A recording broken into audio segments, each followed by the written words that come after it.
저는 30년 전 결혼해 자녀 둘을 뒀습니다. 남편은 10년 전부터 단골 술집 여사장과 깊은 관계에 있는데요. 처음에는 저 몰래 만나더니 아이들이 직장 생활로 독립하자 제게 숨기려는 노력조차 하지 않고 노골적인 불륜행각을 벌였습니다. 제 앞에서도 그 여자와 통화하고 그 여자를 만나러 간다고 외출해서 외박하기 일쑤였습니다.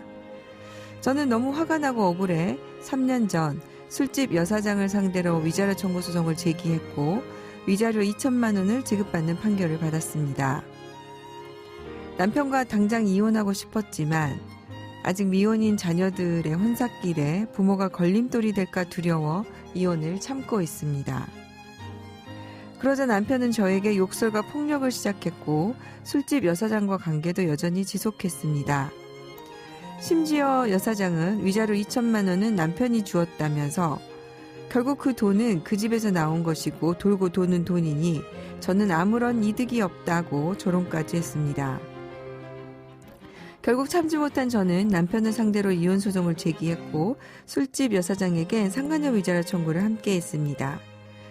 남편은 이미 술집 여사장과의 부정행위는 2천만 원을 줬으니 더는 다툴 것이 없고 3년 전에 이혼 소송을 제기하지 않았으니 이미 자신을 용서해 이혼 사유가 없다고 주장을 합니다. 남편의 주장이 맞는 걸까요?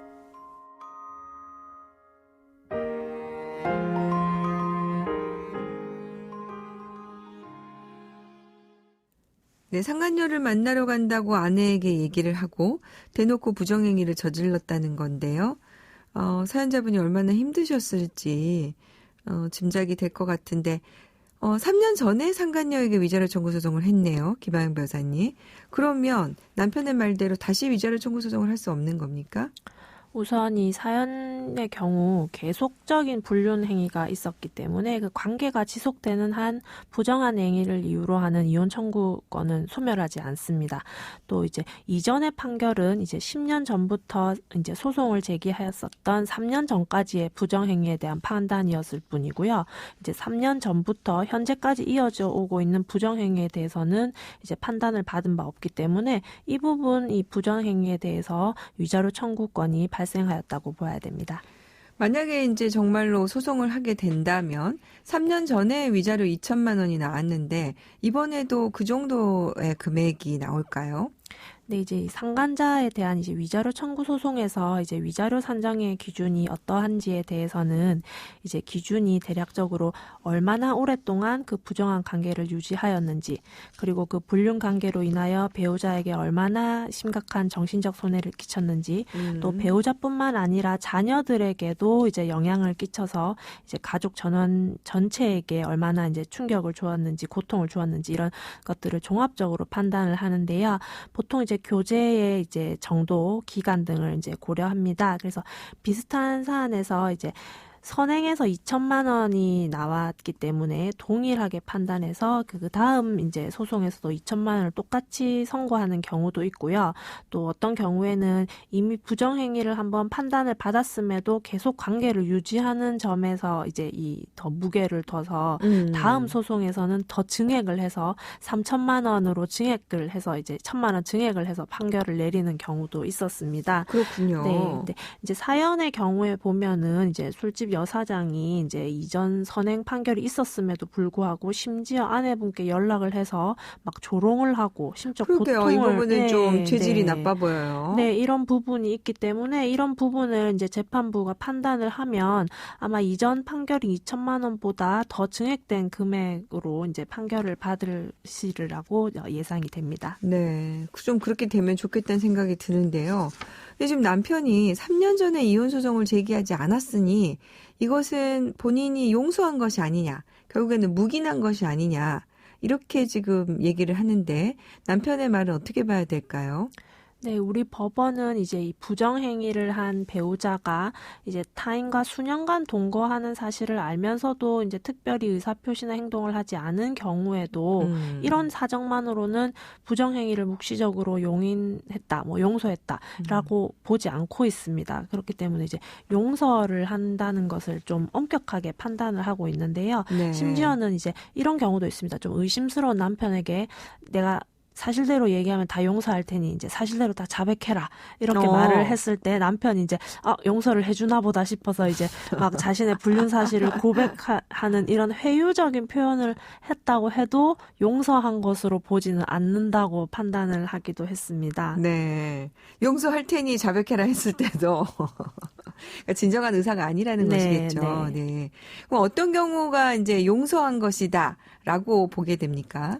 네, 일단 우선 이제 상대방의 부정행위가 완전히 종료가 되어야 됩니다. 그래서 이제 완전히 종료된 상태에서 이제 부정행위의 이제 정도나 기간 그런 것들을 충분히 정확하게 안 상태에서 네. 거기에다가 이제 그럼에도 불구하고 우리의 혼인 관계를 지속시키겠다는 이제 의사가 확실하게 이제 된 상태에서 이제 모든 악감정을 포기를 하고 그리고 상대방에게 책임을 더 이상 묻지 않겠다는 의사를 확실히 이제 표현을 해야 되는데요.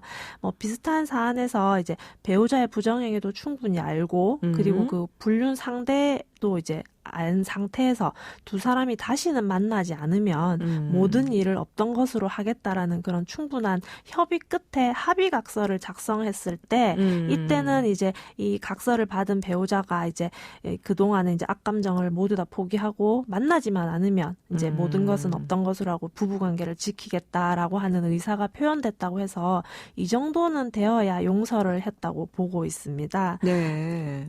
그래서 이제 이런 법원 판례 태도에 비추어 보더라도 이제 사안의 경우 이제 아내분이 남편을 상대로 이혼 소송을 제기하지 않았던 것만으로는 이제 남편의 부정행위를 용서했다고 보기는 어렵습니다. 왜냐하면 이제 이 악감정이나 이런 배신감이라든지 신뢰가 깨진 상태는 유지된 상태였는데 이제 자녀들을 이제 생각을 하고 뭐 여러 가지 사정상 이제 이혼을 하지 않았기 때문에 이 부분은 용서로 보기는 좀 어렵습니다. 지금 사연을 보면 제 앞에서도 그 여자와 통화하고 그 여자를 만나러 간다고 외출해서 외박하기 일쑤였는데 이런 부분들에 대해서 지금 사연자분이 문제 제기를 한 것 같지는 않아요.